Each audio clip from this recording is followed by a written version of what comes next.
right, Ken, thank you. The Ganter Man. Yeah. Yes, he did marry me, but not in the way you think.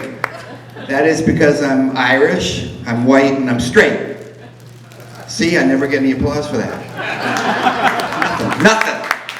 And I'm old. How old am I, you think? Right? No, 3 colonoscopies old. That's how old I am. Do the math. Okay.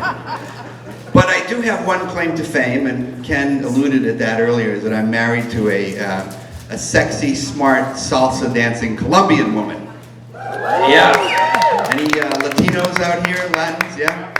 Okay, a few, huh? All right, so you're gonna check me out on this, see if I'm right. But we've been married 27 years, Ken, actually, 27 years. We raised 2 kids, they're out of the house, kind of graduated them. They haven't come back yet, so I think we've been relatively successful. But when I first started dating my wife, way back when, I think I was an early adopter of the intercultural marriage thing. It was kind of a new thing here, especially where I live in New Hampshire, where I think she was the first Hispanic woman to ever set foot in the state. It's true, everybody thought she was French. But anyways, there's a lot of differences in our cultures, you know, me being Irish and her being Latina, Colombian. The first difference is that if you were to see her dance, you would think J-Lo. And if you see me dance, you'd think, hell no.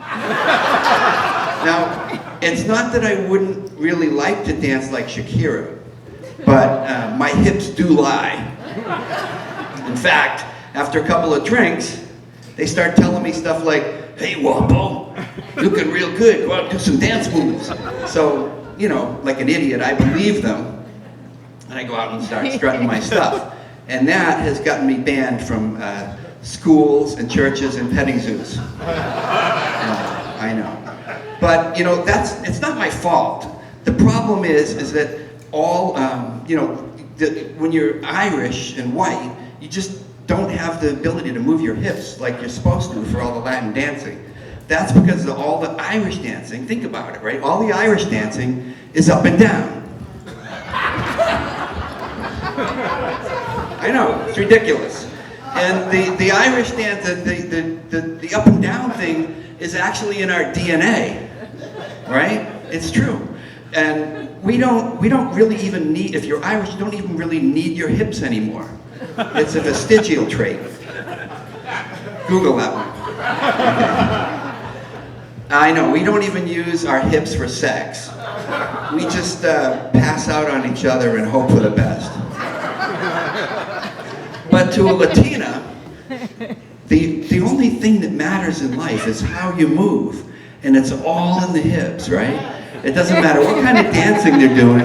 They're doing like, you know, cha-cha, bachata, salsa, merengue, zumba, zoom, I don't know, there's all these zoom things. But whatever they do, it all requires you to gyrate your hips in a way that would put me in a hospital or get me arrested as a pervert. But, you know, the thing is that I'm not new to the Latin culture thing. I actually had a Cuban roommate in college. And we were on our way to a dance, like at a Latin party kind of thing that he knew about. And we were on our way, and I'll never forget what Jorge told me. He said, if you are a Latin guy and you can't dance, you're fucked as far as Latin chicks go. But what he really meant was that you're not fucked. Ever. There's no sex for you. But I gotta tell you that the Latins take their dancing so seriously, right? All the Latinas here tell me, right? How serious are you about dancing? Right? It's absolutely crazy. They'll even bully you if you don't dance. I've been bullied at my own wife's family parties by like aunts and grandmothers and whatever. Now I have salsa trauma. But the weird thing is that all it takes is for somebody to put a cell phone, a crappy little cell phone, put some salsa on it, and they all jump up and start dancing, right? They don't eat, they don't sleep, they don't drink, they don't do anything. They'll just be up dancing all night, right? Until you hear this.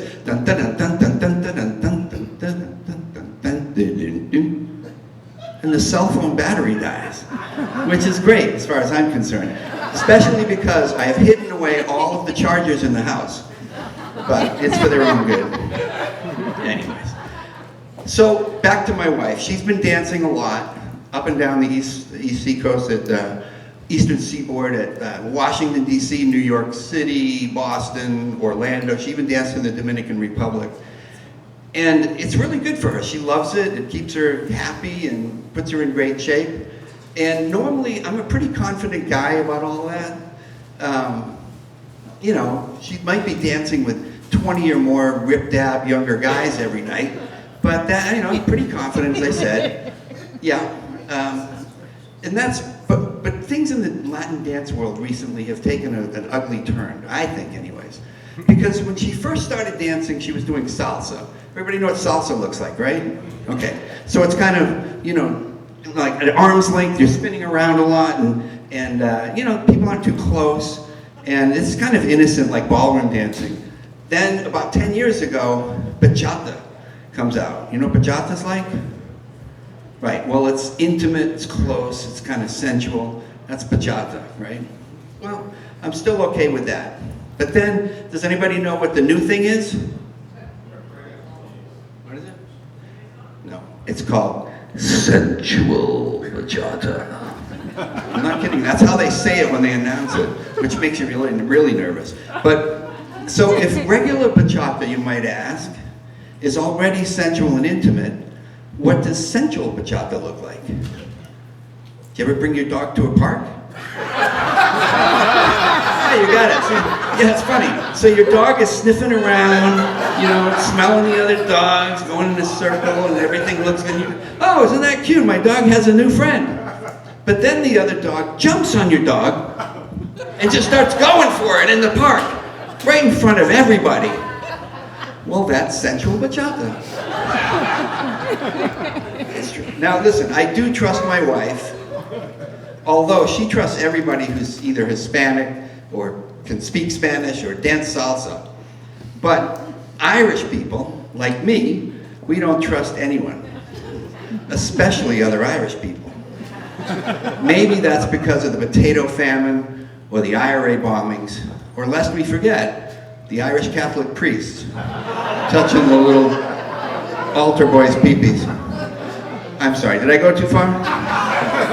Well, you know I'm not making that shit up. Anyways, that's it for me. Thank you very much. Had a good time. Enjoy these great comics that are coming up. Thank you, Mike. This is Mike. Thank you. Tell Tracey, let him know. Come on.